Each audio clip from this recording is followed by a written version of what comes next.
বিভিন্ন প্রতিষ্ঠান বা সংগঠনের নাম করছেন, এর পেছনে কোনো রাজনৈতিক উদ্দেশ্য রয়েছে কি? আর যদি উনি পাগল নন, শেয়ান পাগল। যেহেতু ভোটে মানুষ হক রুটি রুজির জন্য ভোট লড়ছে, বামপন্থার উত্থান হচ্ছে, আরএসএস এর কথায় বিজেপি তৃণমূল এটাকে আবার হিন্দু মুসলমান দাঙ্গা হাঙ্গামা নিয়ে আসতে চাইছে, ধর্মকে টেনে আনতে চাইছে। রাম মন্দির করে যা হয়নি, মমতা ব্যানার্জি মনে করছেন রামকৃষ্ণ মিশনের নামে বা ভারত সেবাশ্রমের নামে বা কোরআন গীতা এইসব প্রসঙ্গ টেনে নিয়েছে। আবার মানুষের বেকারীদের জ্বালা, বেকার ছেলেমেয়েদের জ্বালা, শিক্ষার প্রশ্ন, স্বাস্থ্যের প্রশ্ন, দুর্নীতির প্রশ্ন, ওটাকে পেছনে ফেলে যাচ্ছেন। আর মিডিয়া এরকম নাচতে আরম্ভ করে দেবে, আর বিজেপিও খুব খুশি হবে। আসলে ইন্ডিয়া ব্লক জিতছে, এখানে বিজেপি তৃণমূল হাওয়া পাতলা হচ্ছে। মমতা ব্যানার্জি নির্বাচনী প্রতিযোগিতায় টিকে থাকার জন্য জেনে বুঝে এই বদমাইশিটা করছেন।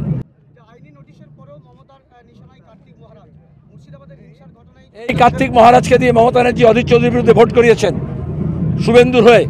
শুভেন্দু তখন তৃণমূলের নেতা, তো এরা কারণ আমরা জানি না। মমতা শুভেন্দুর মধ্যে কোনো তফাৎ আছে? বিজেপি তৃণমূল তফাৎ আছে? মানুষ যখন নিজের হক চাইছে, অধিকার চাইছে, শিক্ষা চাইছে, স্বাস্থ্য চাইছে, কাজ চাইছে, শিল্প চাইছে, কারখানা চাইছে, তখন এরা বাদরামি করে হিন্দু মুসলমান করতে চাইছে, ধর্ম আনতে চাইছে। আর মিডিয়া খুব নাচছে এটা নিয়ে। মানুষের কথা বলো, মানুষের কথা বলো, বেকারির কথা বলো, কাজের কথা বলো, শিক্ষার কথা বলো, স্বাস্থ্যের কথা বলো। অনেক হয়েছে। ধর্মকর্মকে নিয়ে ভোটের মধ্যে কেন টানছেন? কেন টানছেন? ধর্মকে বর্ম করে অপকর্ম ঢাকার জন্য। মানুষ হিন্দুর বিরুদ্ধে মুসলমান না, মুসলমানের বিরুদ্ধে হিন্দু না। এখন বাংলা মানুষ চোর চোরটাদের বিরুদ্ধে। কোনো বাধা মানবো না। সারাদিন ধরে ধর্না চলেছে, এখন একটু পরে সভা হবে। ওখানে মাইক খুলে দিয়েছিল, তার কেটে দিয়েছিল, ওইসব করে কিচ্ছু পারবে না, পার পাবে না। আমি মীনাক্ষীকে বলেছি অন্য মিটিং থেকে ওখানে কালীঘাটে যেতে। কালীঘাটেই ওই মমতা ব্যানার্জি আর তোমার গিয়ে অভিষেকের বুকের ওপর দাঁড়িয়ে, ছাতির ওপর দাঁড়িয়ে এখন মিটিং করবে।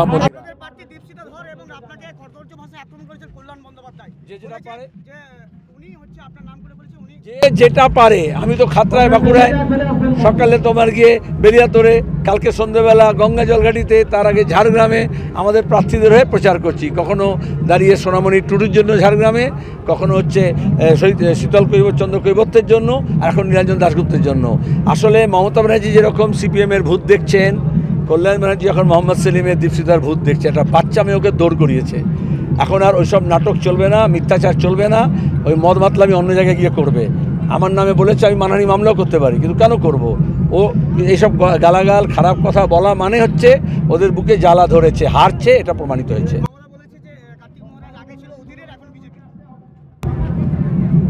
মমতার কেউ নেই, এটা প্রমাণ হয়েছে। ভাইপো ছাড়া আর ভাইপো ছাড়া আর কেউ নেই।